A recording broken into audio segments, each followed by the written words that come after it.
Welcome back to the Mwabili Mwagodi TV channel on YouTube. This is your Jomba Mwabili Mwagodi. I am here today with the Vocal Africa team led by Hussein Khalid. The Hussein Khalid and Vocal Africa have been very instrumental in finding justice for victims of police shootings ever since the largest protest of June 2024. Hussein, karibu sana. Thank you so much.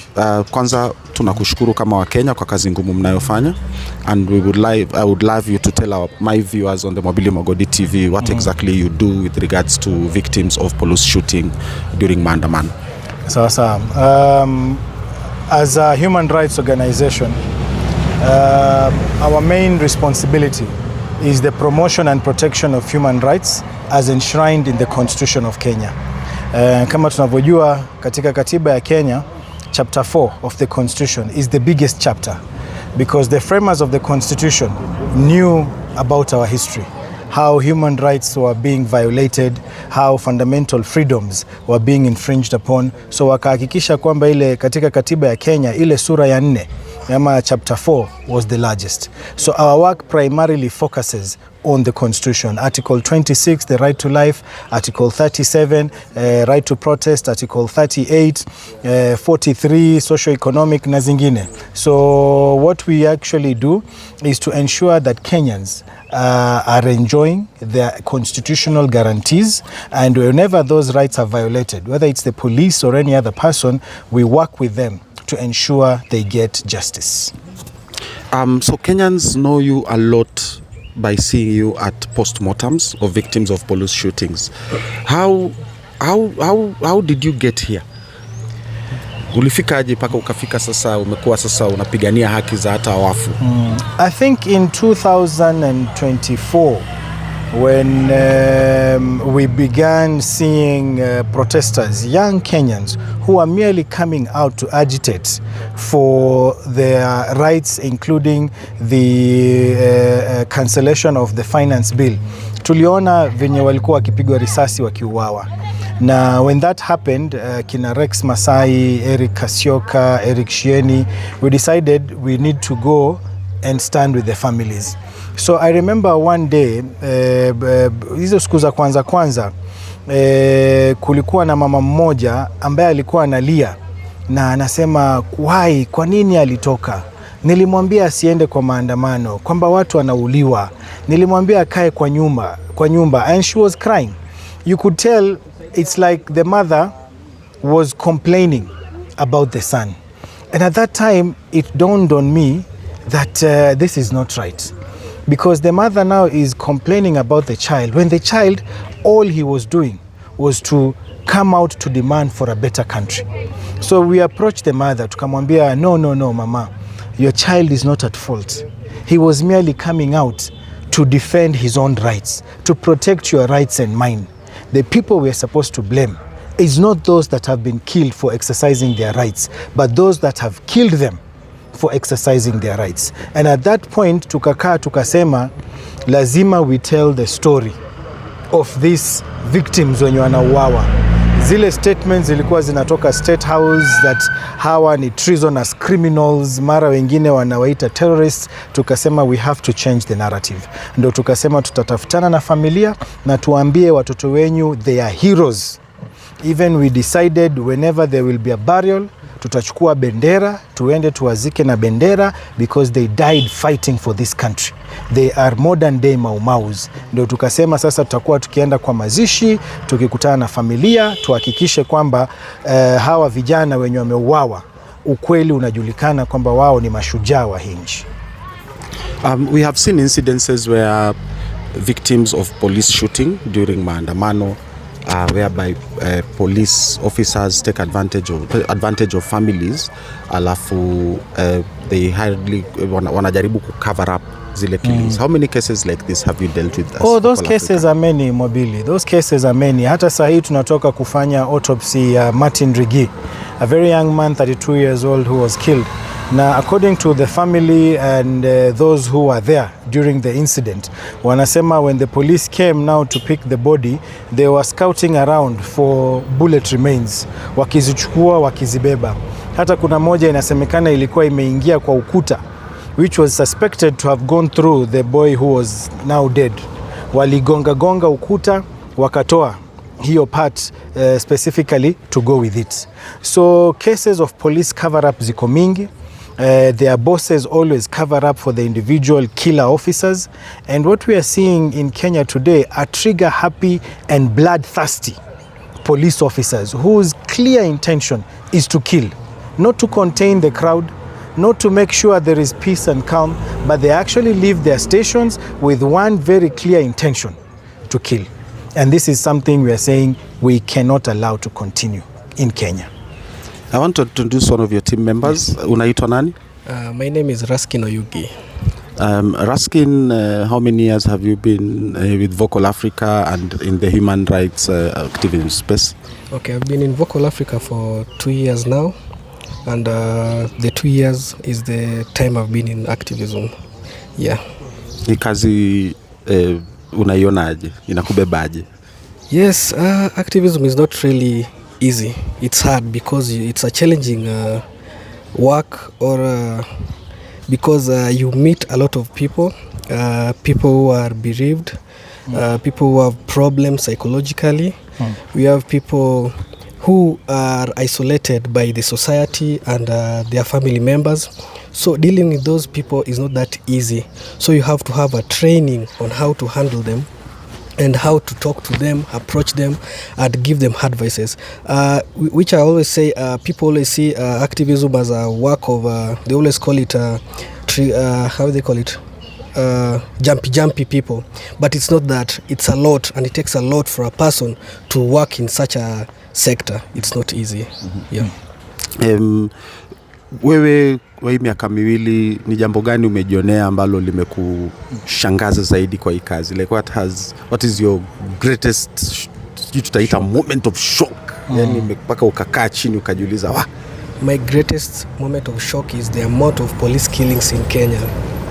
As a young person, I never imagined that a police officer can be that bad, anakuwa na point blank na anakushoot na feel anything. As a young person, I used to know if I had a problem, I could run to the police station, not run away from them. But working in the human rights sector, I've seen so many people afraid. Even mostly, we have ladies who have been raped. So you see them when they go to the police station, they are being asked, why did you wear that? Why did you do this? Why do you do that? But which makes them, or makes other ladies so afraid to go to report anything that has happened to them. And with that again, inafanya the rate of femicide pia grow so much, which is a shocker to me. The rate of child abductions and disappearance, because I won't say that they are being disappeared. I'll say missing children. It has been so high, which is so bad. A 3-year-old in Tharaka Nithi amekatwa mkono, akanyolewa, akakatwa katikati. Like, it's so horrendous. How can a human being do that? And with that, you have to follow up on that, follow up with the families, which I always say it's so hard to talk to them because they're always traumatized. Yeah. So it's really hard with that, and it's so unfortunate that the police and security agencies, they do nothing about it. They don't even talk about it. And again, the most painful thing that I can say is the female leaders in the country. They never even speak about it. They also have children. They should know other people's children are getting lost, they're getting killed, and they should talk about it and make sure everybody knows that Kenya is not safe right now for children and for women and even for individuals, because when we don't talk about police killings, we talk about children getting lost and killed, or we get the ladies and women being killed. So it's so unfortunate that we're in this state of I want to appreciate Hussein Khalid and Vocal Africa. Mimi personally, nimefaidika sana na hii organization. Vocal Africa was one of my first responders during my abduction ordeal in July 2025. Nilipotupwa Lungalunga, Walid Sketi wa Vocal Africa na Francis Auma wa Haki Africa ndio walikuja wakanitoa. Sio kunitoa, they literally physically removed me from the Ukunda police station, because polisi wa pale OCPD alikuwa anajaribu kunikamata, anipige lock up kwa mambo haeleweki. And in my dealings with Vocal Africa, nataka ni ku-appreciate on another side gender balance. So madam, utajiintroduce, uongeleshe watazamaji wa Mobili Mogodi TV na kazi ambayo unafanya Vocal Africa. So shika mic. My name is Lorraine from Vocal Africa. I work in the communication department. Mm-hmm. How is your work so far? Well, a bit challenging. Dealing with the victims is not easy. Every day we have to deal with people who are crying, and it's the only problem I have is that it's things that have been talked about every now and then. It's police killings, it's femicide, it's all of those things, and they affect us directly or indirectly, all of us. So I feel like it's a bit a kind of a challenge, but when you love what you do, you keep doing it. So the past few weeks there's been a rise in femicide cases, women being killed and children disappearing and being raped and killed. And as a woman in this human rights space, what do you have to say to our leaders in government and especially our security organizations, because it's like they are not bothered? I think all I can say is that enough is enough. We have spoken, we have been to the streets, we have done everything, and those people do not seem to listen. So I think enough is enough, and the government needs to do something about it, because our children are dying, our sisters, they are being killed in Airbnbs. People, they're being killed by their boyfriends, and the government is doing nothing about it. So I feel like the government should intervene, and that enough is enough. Enough of the killings, enough of the abductions of the small children. Yeah. I'll come back to you, Hussein. Kuna hii issue ya compensation ya victims and inazua mjadala mkubwa sana. Kwa sasa hivi na wewe you have been spearheading the framework, yes, and guidelines of how to go about it. What do you have to say about the compensation idea by the president? Well, from the beginning, we have been very clear that compensation in itself is not an end, and that before anything else, we want to see justice before anything else. But we also have to take cognizance of the families' demands. If you look at most of these families, you'll find that majority of them had their breadwinner killed or murdered, for that matter, by the police. So in the case of Mama Kennedy in Rongai, for example, her 12-year-old who was killed, that 12-year-old was the one who was staying with the other two siblings. The other two siblings have sickle cell anemia. So he would take turns with the mother, stay with the children, so that the mother can go to the market to sell omena, so that she can then get money to come and feed the children. So when the 12-year-old was killed by the police, this means that the mother now has no one to leave the children with. She has no money to pay for a babysitter, and that means now she has no means of earning a living. If you look at other families, it's the father who was killed. Now the family is left with nothing. So we understand the desire by families to get that compensation. But even when we were discussing and talking to them, they were very clear that yes, this compensation, even when it comes, we must make sure justice is done. Right now, we are seeing more killings from protests. We will be told there's a compensation framework. Let them go there. Let them be compensated. We cannot, as a country, accept the system of killing, compensating, killing, compensating, killing, compensating. No, killing must stop. Our modus operandi as a country cannot be kill and compensate. Anyone who kills, particularly police officers, you swore to protect lives. Here you are taking lives. That person must be arrested, must be taken to court, and must be put behind bars. And that is our clarion call. Justice not just compensation. When we talk about justice, so far I am aware of, for example, Rex Masai's inquest.